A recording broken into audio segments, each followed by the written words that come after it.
Hi, I'm Dora Petherbridge, the United States and Commonwealth Curator here at the National Library of Scotland, and today I'm with Chris Minty to talk to you about the American Civil War. Chris is one of our regular readers and uses our manuscripts and rare book collections for teaching purposes at the Universities of Edinburgh and Stirling. Could you tell us a little bit about the division between those who were fighting for the Union and those on the Confederate side? Well, obviously, the war begins in April 1861 at Fort Sumter. And what happens there is the distinct polarization between red states and blue states. And the blue states are the northern states, and they're known as the Union. And then the red states are the southern states, and they're known as the Confederacy. The president of the Union, Abraham Lincoln. President of the Confederacy is a man called Jefferson Davis. Now, the conflict had been brewing, you could arguably say it had been brewing ever since the United States was founded, but then it really started to pick up after the Mexican War in the late 1840s. Now, with the new states were added to the new territories were acquired by the United States, and it all sort of kicked off from California, because when gold was discovered in California right after the Mexican War, they rushed it in and it quickly became a state. And because California was one of the larger states and it was in the northern parts of the United States and the southern parts, it went against what was previously known as the Mason-Dixon line. And the Mason-Dixon line was basically just a line across the United States that divided the North and South, that stipulated that slavery could take place below the line but not above the line. Now, the problem with California was that it was both. It was above and below the line. And that led to something called the Compromise of 1850. And from then on, numerous events and individuals sort of increased the tension between North and South. And then with the election of Abraham Lincoln in 1860, that's when that caused the southern states to think about seceding and eventually secede. And then in April, after the inauguration, that's when the first shots are fired at Fort Sumter. And am I right in saying that the Union side had more wealth than the South? Oh, yeah. And more manpower as well? Oh yeah, the Union, the northern states had industrialised to a much greater extent than the southern states, and it all sort of goes back into sort of their way of life and how they perceive the world. Because in the north, the marketplace revolution took place, so there's a lot more cities, there was a lot more industrialisation, factories. In the south, it was more agrarian, and slave labour sort of took place, it sort of thrived on that. And even though there was this sort of sharp dichotomy between how they lived their lives, the southern states were immensely wealthy. Slavery would have its most profitable year in 1860. So those that suggest, and there are very few now, that slavery was sort of slowly dying out are just wrong. The Civil War is a vast topic, and I believe that more books have been published on that than any other event in American history, so we can't cover it all. But we're kind of starting about a year or so after the war started in 1861, and you found a particular item in our collections. Yes, what I found this diary, and it's a really small diary. It's only a pocket diary. I'll just lift it up here. So you can just see, it's a tiny little diary, and it's set just after the Peninsula Campaign, in which the Union, led by General McClellan, were progressing south to attack the Confederacy. Now, what this diary is, it's just a basic pocket diary, and it's from an anonymous soldier, so we don't know the soldier's name. And in the diary, he just notes down in between sort of drills and being on picket duty, what he's doing, where he's in camp. He notes down what the weather's like, and what else he also sort of notes. Everything he writes down is sort of the highlights of what's going on. So, sent a letter home, that's sort of a recurring theme. Got a letter from home, sent $20 home. And what it really does is, and what I'm hoping to sort of bring to teaching with this, it really connects you to sort of the immediacy of the past, and it's sort of, you get a real sort of the visceral charge when working with something just like this, because unlike the big sort of grandiloquent manuscripts that could stretch over tables, this is just tiny, and it really connects you to the Civil War in a way that other sources don't, because you can just imagine it just in this pocket, and it's all muddied and being worn. So for example, on the front page, you can't even make out the writing because it's just been sort of rubbed away. It's quite dirty, but you managed to transcribe Yes. the whole thing for us, and his writing and his spelling is quite kind of inconsistent. So how did you tackle that? Well, obviously, because it's been kind of muddied on the first page. The first page I couldn't really get, even though I was angling the light underneath it with a magnifying glass to try and make it out.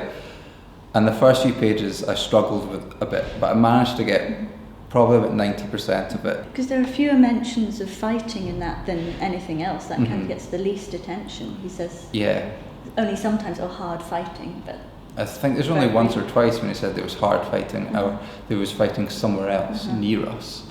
But most of it is just spent just sort of drilling along, being a soldier, looking forward to getting a letter from home, and then looking forward to sort of sending a letter home. And that's what I like about this. We've got other personal accounts in the collections from another Union soldier, and they're quite contrasting, although they're written in 1862 at the same time and by a Union soldier like the little diary. They're from a man of higher status, and they are quite opinionated, these documents. They engage more with the wider aspects of the war as well as kind of detailing army life. There's a particular letter written in September 1862 which has quite insightful comments about what it was like being in the army. Could you read us an extract? Yes. So what he says is, after a brief sort of introduction to his friend, he goes, "I have been so much taken up with marching about, looking out for these rebels and other duties connected with the battery, that writing a letter seems very hard, and it is not easy to collect together what few ideas I have."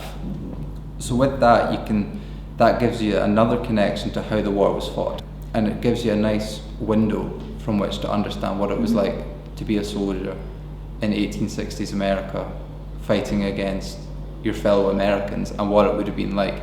That he doesn't really know what to do. He doesn't know what he's thinking. He's just, the whole process of being a soldier and fighting is something that was probably quite daunting.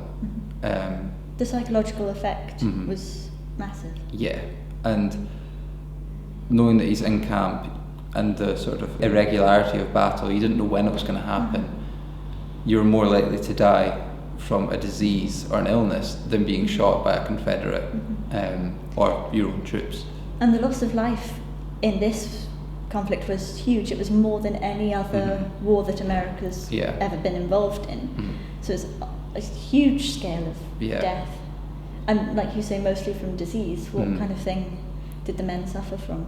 Well, it's roughly around 600,000. It's probably 610, 620,000 soldiers died.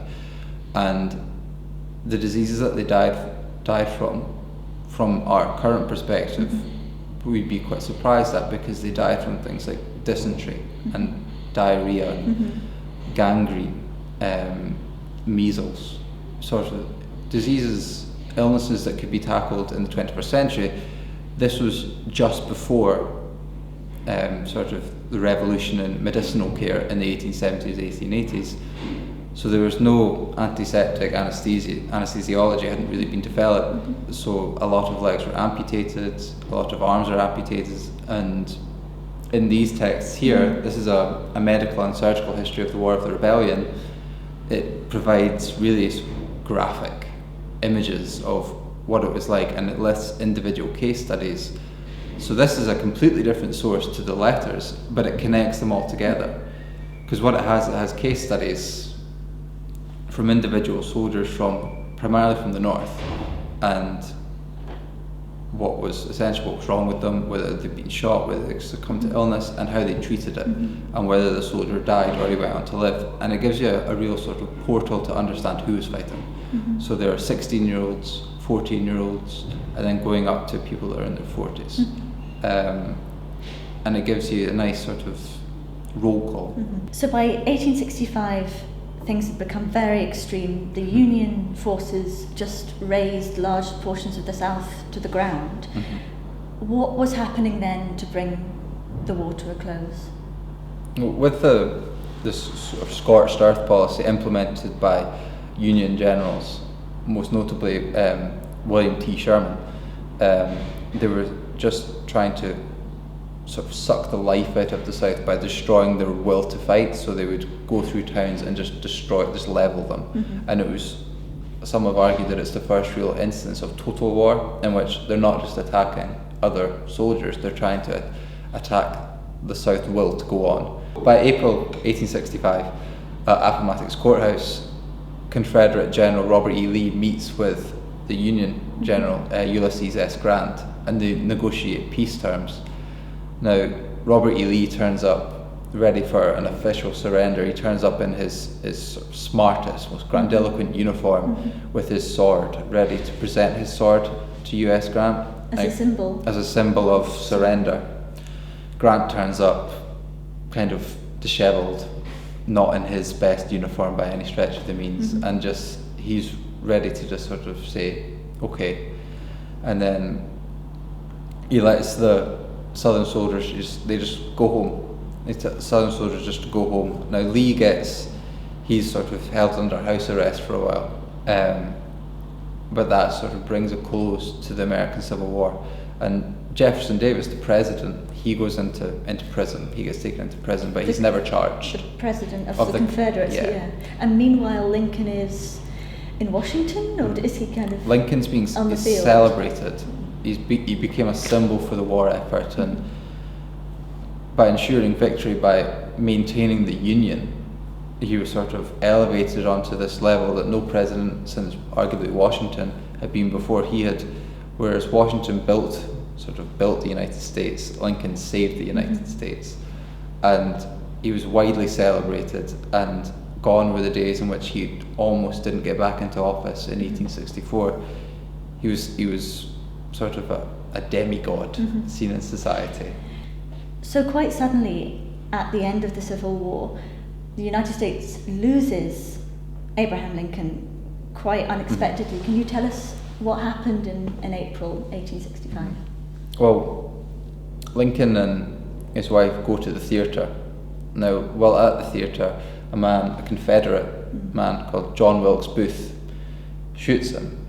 And here we have a New York Times account of it, and what you can really get from this newspaper is sort of the chaos of the situation, that nobody knows exactly what happened. So he says, the journalist at the start says, the assassin then leaped upon the stage, brandishing a large dagger or knife, and made his escape in the rear of the theatre. Now later on, this is at 1:30 a.m. Once it gets to 2:12 a.m., just over an hour later, the president is still alive, but he is growing weaker. The mini ball that shot him, the ball is lodged in his brain 3 inches from where it entered the skull. He remains insensible, and his condition is utterly hopeless. Now, during this time, he's surrounded by some members of his cabinet, and the whole situation is just, the journalist saw that he doesn't really know what's going on. He's trying to get across as much as they know, but they don't know he's still alive. The president is still alive, and this kind of embellishes Lincoln forever in American memory, because it's the end of the Civil War, and with the end of the American Civil War, they lose the president that guided them through it. So we've only been able to look at 3 original sources today, but even from those, we can see how much you can bring out of them in terms of finding out about the war and individual experiences. And we're also surrounded by a number of modern books, very small sample of what the library has. But perhaps you could say what this kind of material will mean to people who are studying the subject. Well, the real benefit of sort of the collections here at the National Library of Scotland is that they've got everything. Everything you could ever want to look at in the American Civil War, because as you said, this is a small collection. That is a big understatement, because you've got the classics. You've got the classics like James McPherson's Battle Cry Freedom, and then Shelby Foote's 3-volume Civil War, and then they'll have other collections by prominent historians of the American Civil War, people like Eric Foner, David Blight. They'll all be here and represented. So you can look at the texts that cover the entirety of the war, like Battle Cry Freedom, or you can look at more specific things. Specific things like if you want to examine medicine, this will help you out, or even sort of experiences war from African American sides, whether it's from women. So you can examine social, cultural, military, political, everything is represented. I think one of the things that strikes me about this material, from what you've been saying about how useful it's been, is that it's very much alive, and that it's got a kind of a currency and a relevancy not only to kind of studying history but to events that are happening today. Well, with the letters, what they offer you a nice window to understand what it was like for the everyday soldier. And if you were to read letters from later wars, you've got the World War I, World War II, Vietnam, Iraq, the timelessness of war will come through, because they'll be saying the same things in a different format, whereas now we have sort of email and digital technology.